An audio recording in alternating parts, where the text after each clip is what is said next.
Kral Kaybederse, The Fall of the King, or If the King Loses, is its English translation of the title, is a 2025 Turkish drama series. It is based on Dr. Gülseren's novel of the same name that was originally published in 2015. Dr. Gülseren is a psychiatrist who has also ventured into writing fiction based on real-life issues. Dr. Gülseren is the author of dozens of books by now.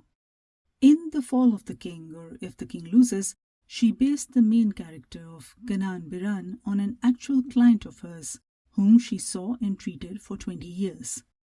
Halit Ergenç is playing the titular role of the man with childhood trauma and abandonment issues. Both of his parents left him, and he nearly died of illness as a kid. But this is the part of his life that no one around him knows about, because as an adult, Kenan Baran is on top of the world. He has the best of everything. Men want to be him and women want to have him, but nothing ever fulfills him. A complete narcissist is the story of how in the decades that follow, he falls to the lowest of lows, ending poor and alone in an old age care facility without friends or loved ones. In 30 episodes across 2 seasons, Ergenç acts the hell out of a role, as does everyone else. The series concluded in Turkey a while back. That's him and the cast, with Dr. Gülseren, the author, in the center, cutting the celebratory cake of completion of series. A video shared by the doctor on her Insta page. Kral Kaybederse is being shown in Pakistan on the Urdu One network, which is airing its 2 seasons with Urdu dubbing under the clickbait title of Aashiq Mizaj, roughly translated to Flirt or Ladies' Man, rather than If the King Loses or The Fall of the King. All versions, be it the original Turkish, English subtitled, or Urdu dubbed, are available on YouTube. Kenan Baran's identity is a closely guarded secret in Turkey. Dr. Gülseren has never disclosed who this influential, powerful, rich philanderer is. NTV channel posted clips of an interview Birol Güven did with Dr. Gülseren in December 2025. In it, Güven asks her about the identity of real-life Kenan Baran, as well as the psychology of Kenan Baran. The clip is dubbed in English, but instead of sharing the audio of her answer, I'm just going to read the transcript to avoid infringing any copyright. She replies, quote, "Kenan came to me for treatment for almost 20 years. Then he would disappear for 3 years and then he would reappear. And I heard those things firsthand from him. I wrote exactly what I heard from him. You know how they say we are showing things linearly? He told me everything. I was very impressed by his story. It's a story you watch from beginning to end. It's very impactful. The main characteristic of our protagonist Kenan is that he's a very intelligent man. He values himself highly and possesses quite strong narcissistic traits. Women suffer greatly from his conceited self, who prioritizes himself above all else. Women adore narcissistic men. We fall in love with them. We can't easily break away or separate from them, because a narcissistic man makes a woman experience love in the best way possible. These men are in constant competition with themselves. They want to get the most beautiful flower, the best gift, the most beautiful clothes, and perhaps this doesn't inspire confidence in a woman, it inspires pride. These men are very insecure on the inside. They act tough and confident on the outside, but their inner world isn't so solid. Completely opposite feelings are lurking there. Beneath the surface, a self-satisfied man has an inferiority complex. He's always at war with himself. This king is the one who lost that war.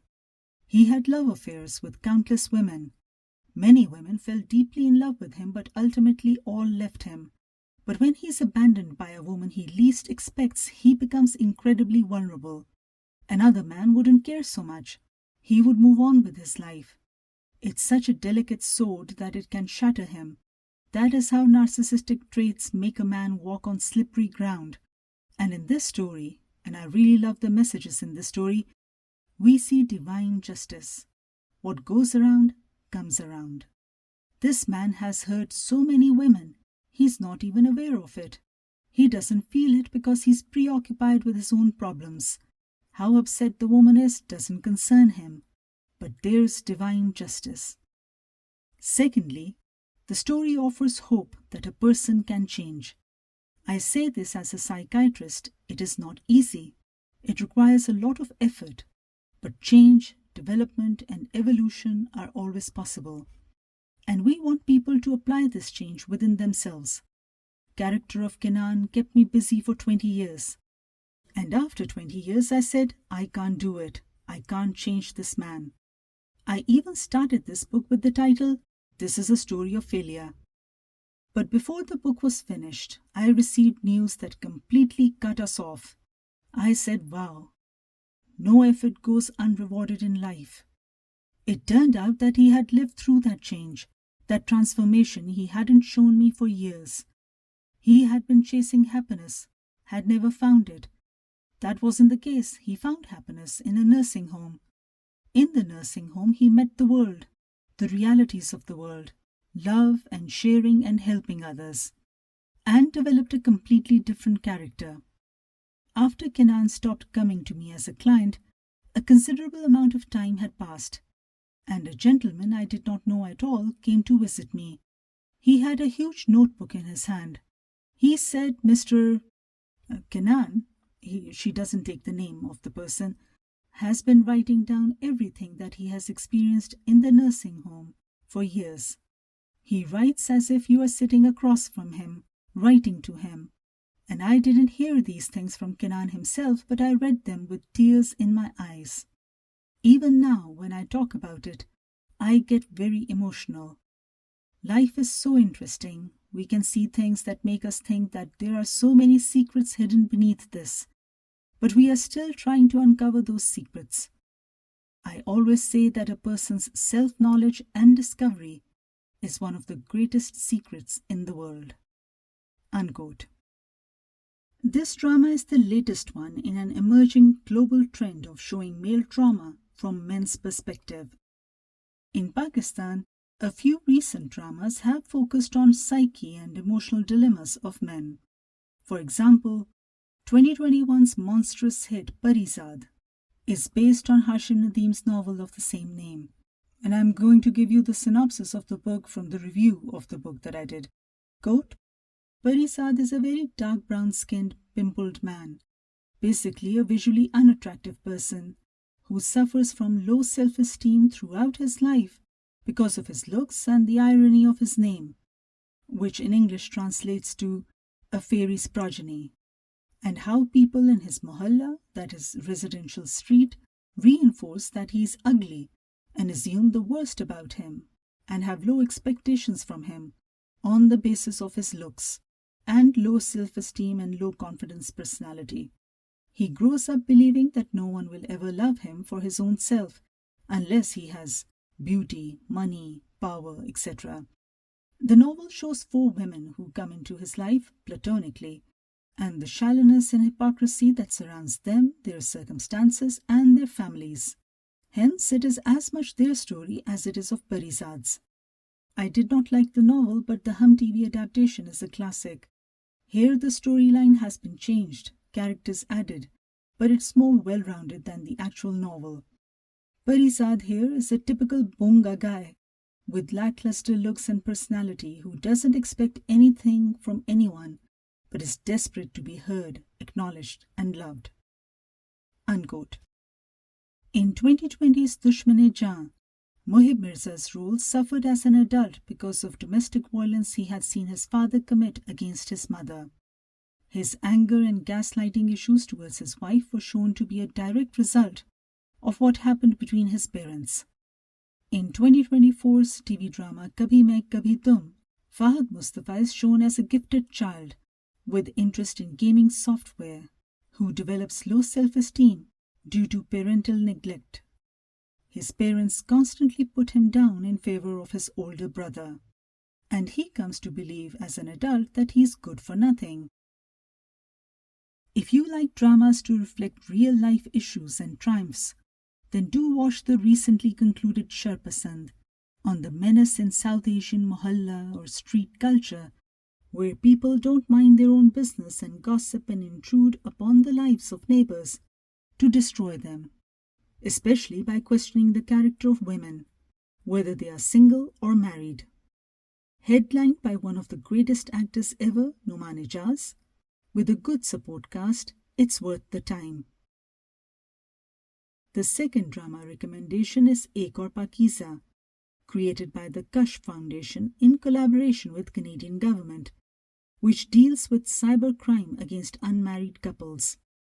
Written for the screen by Gul, the drama's first scene starts with the videotaping of the female and male leads, a couple who are trapped in a bedroom. 3 men enter. One has a gun, the other is recording them with his phone. They harass, intimidate, threaten, and sexually shame the couple, filming them in compromising and humiliating positions. To avoid scandal, the girl and the boy are quickly married off. Family and society both are unforgiving. And how to get justice for such a taboo topic in a conservative world. The inspiration for this drama is quite obviously a real-life case from Islamabad that made headlines a few years ago. In July 2021, a boy and a girl went to a flat in a residential building in E112 sector, Islamabad, to spend some time there. You can see the news report on the case on your screen right now. And the owner of the flat or the building came over with his friends, 6 men in all, and forced the couple to perform together in various ways in front of them, and molested both of them, all the while videotaping them. These men then started blackmailing and extorting money from the couple, who alleged that 1.15 million Pakistani rupees were handed over in installments to the harassing men. The public got to know about this crime only after a video went viral on Twitter showing the couple being abused by a bunch of men. All of the main accused were arrested. As soon as the news broke, this couple got married. In January 2022, the girl retracted her statement to police in court and said she did not want to pursue the case against the accused anymore. The boy did the same. She in fact said that the police had concocted the entire story themselves and had simply asked her to put a thumb impression on a blank page. And she didn't know any of the accused and had not identified any of them either. In March 2022, the blackmailers were given heavy sentences by an additional sessions judge in Special Court GBV, that is a special court for gender-based violence. The PDF of the judgment is given on quotingthelaw.com site. The current status of the convicted, whether they are still in prison or released on appeal, is unknown. Do share your opinion on these or other programs that stood out and spoke to you. Thank you for listening.